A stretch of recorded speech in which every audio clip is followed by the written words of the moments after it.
Alright guys, I'm back. Let's find a light source.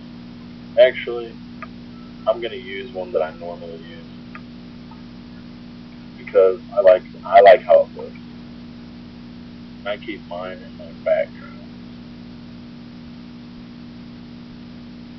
You've probably seen this in a couple other signatures I've made. If I can find it here. Just because I really enjoy this light source. I'm going to hold shift and do it because I want to keep the roundness of it. And I make it gigantic because I don't want that plane in it. As you can see, it would be this light source right here.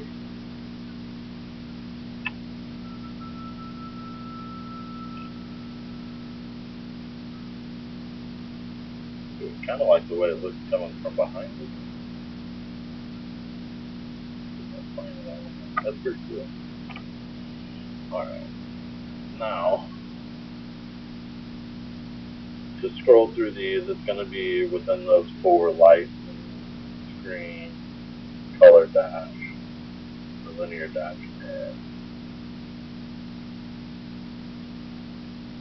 It looks like light is going to be the closest one, but it's very bright. So we're just going to add. That really brightens up the whole thing. I really like it, but it takes a lot away.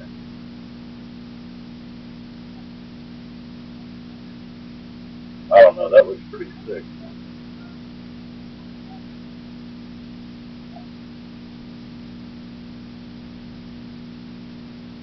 Okay, I like that.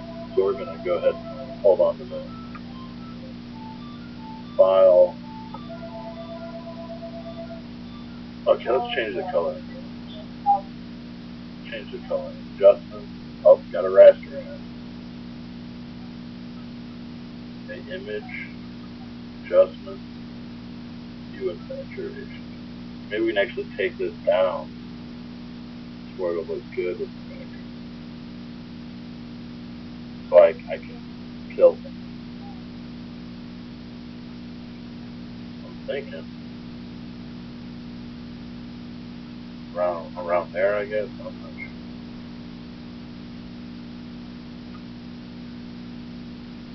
Try and get a little bit straighter.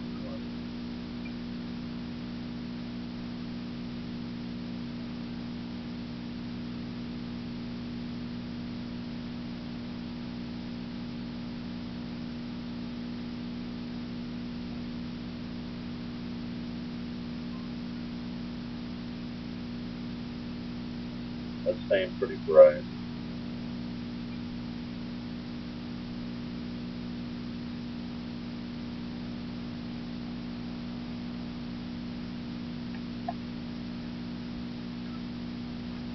Okay, it's really bright in some spots and really dark in others. So let's try and fix that. Go to the very top, create a new layer, image, apply image. Hit OK. Then go to image adjustment, brightness and contrast. And take the brightness down. Contrast up. There we go. Now things are actually starting to stick out a little more. Our light source is pretty much gone. But the effects it gave us is worth it. I like that. I think that's pretty cool. You know, and that's usually how you figure out Photoshop. You don't know what's going to happen. You just play with it, and then things happen. Things produce. And only experts of Photoshop. I wouldn't say I'm an expert at all by any means. It's just playing with it that actually finds stuff. So I like this. This is looking good. So I'm gonna hit OK. Let's do another filter on image, apply image. OK. And I do that just in case I mess up. Say I got way into this image here and it looks like crap. I can just delete it, turn it off, do whatever, and I still have my original image. Filter, sketch, flash. Nah, that looks like crap. let's do the chrome effect. I love the chrome effect. I kind of overuse this though.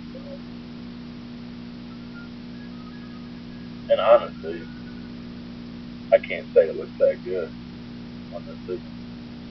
So we're going to delete that. I overuse that. I put that to the new layer, image, by image.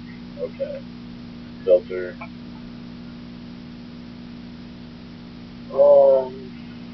We could blur it, but it's already blurred enough, really, I think. So let's sharpen the whole picture. And then after you sharpen it, it's at the very top. Or whatever you last did will always be at the very top. Okay, we're going to step backwards. It's almost too sharp. It looks good. So what I did there was I took that C4D layer, because after you apply image, it stays there. You're almost duplicating all your layers, setting it on one. So I took that C4D layer we made earlier, and I dropped it on the top. And look how much more they're coming out. So let's go through these and see what we can't get done. That looks pretty sick. I really like that. And it may have different effects on yours than it would mine. So there's a negative. That don't look bad.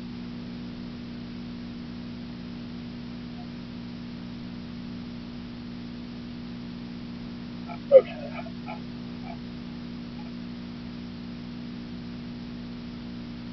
Go back to where we were. I think lighting does a pretty good job. You see how the difference there? It ain't too much difference on the right side, but you can see a massive difference on the left side. It just brings it out. That's which is good. You want your C40s visible. Okay. And that's pretty good right there. And let's create a new layer. Go ahead and apply the image. Hit OK. Now let's do this. Where you got your dodge tool here, which lightens things up. Stuff you want to stand out is what it already is. That was already like this, the light source. I want this very visible. And we can always change it later.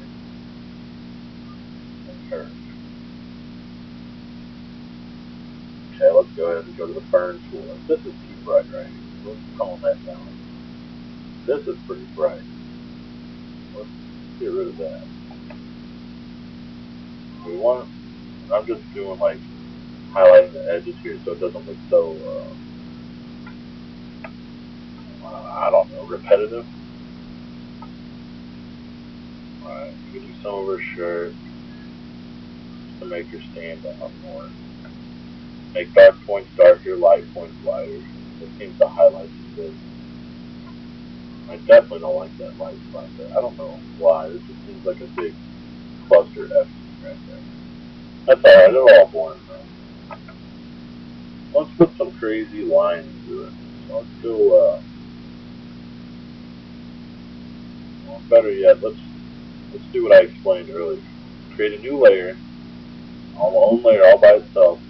Go to soft light. Let's grab some colors off of this thing. And if you just click the gradient tool, and just click on this guy up here, this will come up. Just click on these things. So this is the dark side. So let me pick the darkest color on here that I can see. That's good. Hit OK. And this side, find the brightest color, which is probably going to be white somewhere in there. So that's my scale. I'm going to drag from one side to the other. That looks pretty badass. Step back. Let's see what the other one looks like. Yeah, I'm definitely liking that a lot more because this over here, it stands out. It's really bright. You make it brighter, it kind of looks like crap. But darken it up, it kind of gives it an outside highlight, which I really like. And this side's bright, was darker. It just looks great. I think I like this effect it's given right here. So I'm going to keep it just like that. And I'm going to go ahead and break off and make another part for, and I'll get into the text that's it.